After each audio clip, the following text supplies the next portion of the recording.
السلام علیکم ورحمۃ اللہ وبرکاتہ۔ آج ہم پڑھیں گے تختی نمبر 8 مد والین کا سبق نمبر 8۔ تو مد ہم نے جو ہے وہ پوری کر لی ہے، اور مد کمپلیٹ ہونے کے بعد ہم نے یہ 6 لائنیں ہیں اس ڈائریکشن سے بھی پڑھ لی ہیں، ایسے 6 ہیں اور ایسے 7 حروف ہیں ایک لائن میں، تو یہ بھی ہم نے اس ڈائریکشن سے بھی پڑھ لی ہیں۔ لیکن میرے پیارے بہن بھائیوں، آگے ہم جو ہے یہ مد والے حروف ایسے نہیں پڑھیں گے۔ ہم لین ختم کرنے کے بعد یہاں تک یہ کمپلیٹ کرنے کے بعد یہ ہم بعد میں مد اور لین دونوں کو اکٹھا ہی پڑھیں گے۔ تو آج کا سبق جو ہے ہم شروع کرتے ہیں۔ اعوذ باللہ من الشیطان الرجیم، بسم اللہ الرحمن الرحیم۔ یہ جو ہے میں نے پہلے بھی سمجھایا ہے کہ یہ حروفوں کے حرف جو ہیں ان کے اوپر مد جو ہے مد کے اوپر تنوین جزم جو بھی آتا ہے ان کے اوپر آپ پینسل ساتھ ساتھ چلایا کریں، تاکہ بچے کو پتہ چلے یہ تا یہاں تک ہے، یہ آگے واو ہے، یہ اوپر زبر ہے، تو اس سے واضح پتہ چل جاتا ہے کہ زبر زیر پیش حرکات کہاں ہیں، تنوین کہاں پہ پڑی ہوئی ہے۔ تو آگے جب لفظ بنتے ہیں تبھی بچے کو آسانی سے پتہ چل جاتا ہے۔ تو ان چیزوں کا آپ نے خاص طور پہ خیال رکھنا ہے۔ جیسے کہ میں آپ کو ایک آیت بتا دیتا ہوں، وَالضُّحَىٰ۔ آج صبح بھی مجھ سے بچے پوچھ رہے تھے وَاللَّيْلِ إِذَا سَجَىٰ، اِذَا سَجَىٰ، جیم کا جو نقطہ تھا وہ تھوڑا سا پیچھے کر کے قرآن میں لگا ہوا تھا۔ تو وہ بچے مجھ سے کہنے لگے کہ قاری صاحب یہ جو نقطہ ہے یہ با کا ہے یا ہا کا ہے؟ ہا کے نیچے لگائیں گے تو یہ جیم بن جائے گا، تو یہ جیم کا نقطہ ہے یا با کا؟ تو ان چیزوں کا جب آپ بچے کو ایسے پڑھائیں گے تو بچے کو ظاہری طور پہ پتہ چل جاتا ہے کہ یہ نقطہ جیم کے نیچے نہیں ڈالا ہوا۔ میرے پاس وہ قرآن پاک نہیں ہے، کیونکہ وہ میں کہیں بچوں کو کسی کے گھر میں جا کے پڑھاتا ہوں، تو ان بچوں نے مجھ سے یہ سوال کیا ہے کہ یہ با کا نقطہ ہے یا جیم کا؟ تو وہ کیونکہ جیم سے تھوڑا پیچھے کر کے لگا ہوا تھا، سین جہاں پہ ختم ہوتی تھی اور جیم شروع ہونے سے پہلے وہ نقطہ لگا ہوا تھا، تو وہ بچے کنفیوز ہو گئے۔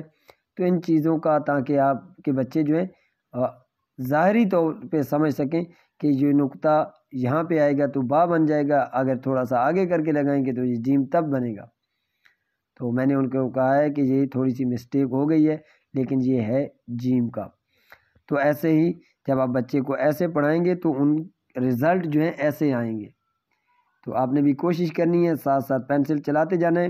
جی میں بسم اللہ دوبارہ پڑھتا ہوں، بسم اللہ الرحمن الرحیم۔ تا واو زبر تو، تا یا زبر تی۔ پہلے ہم 3 حروف پڑھ رہے تھے، یہاں پہ 2 ہیں، تو تی۔ آگے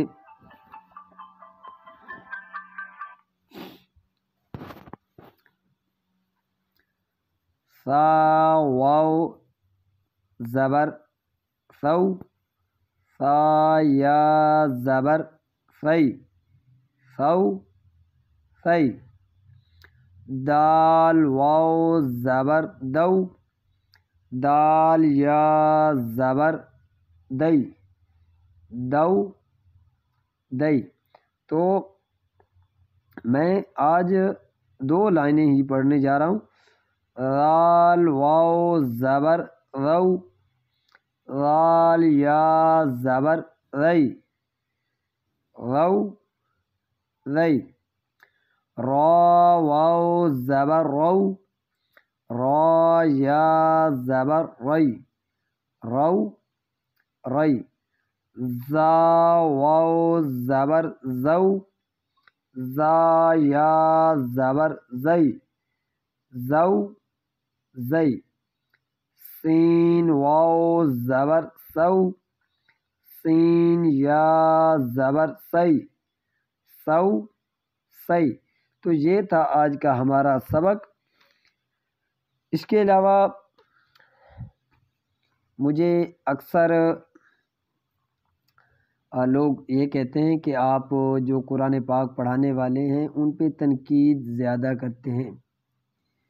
تو میرے پیارے بھائی جان، ان کے لیے میرا یہ میسیج ہے کہ جب آپ کوئی چیز غلط کریں گے تو تنقید کرنا جائز ہے۔ اگر آپ کوئی غلطی کر رہے ہیں، کوئی خامی، بے شک میں بھی غلطی کرتا ہوں، تو آپ مجھے بتائیں کہ جی قاری صاحب یہ آپ کے سبق میں یہ غلطی ہے، تو اس سے میری بھی اصلاح ہوگی اور مجھے بھی سمجھ آئے گی اور آگے دوسروں کی بھی اصلاح ہوگی۔ تو کوشش کیا کریں، اگر آپ کو میری آواز صحیح نہیں آتی یا کوئی اور پرابلم بنتا ہے تو آپ مجھے میرے واٹس ایپ نمبر پہ میسیج کر کے بتا سکتے ہیں کہ جی یہ آپ غلط کر رہے ہیں، یا یوٹیوب چینل کے نیچے کمنٹس میں بھی بتا سکتے ہیں کہ قاری صاحب آپ کا لہجہ غلط ہے، آپ کے تلفظ غلط ہیں، تو اس سے میری بھی اصلاح ہوگی، اور اگر میری اصلاح ہوگی، مجھے کوئی بتائے گا تو میں اس کو ٹھیک کرنے کی کوشش کروں گا، اور آئندہ سے وہ غلط نہیں ہوگا تو آگے بھی اصلاح ہوتی چلی جائے گی۔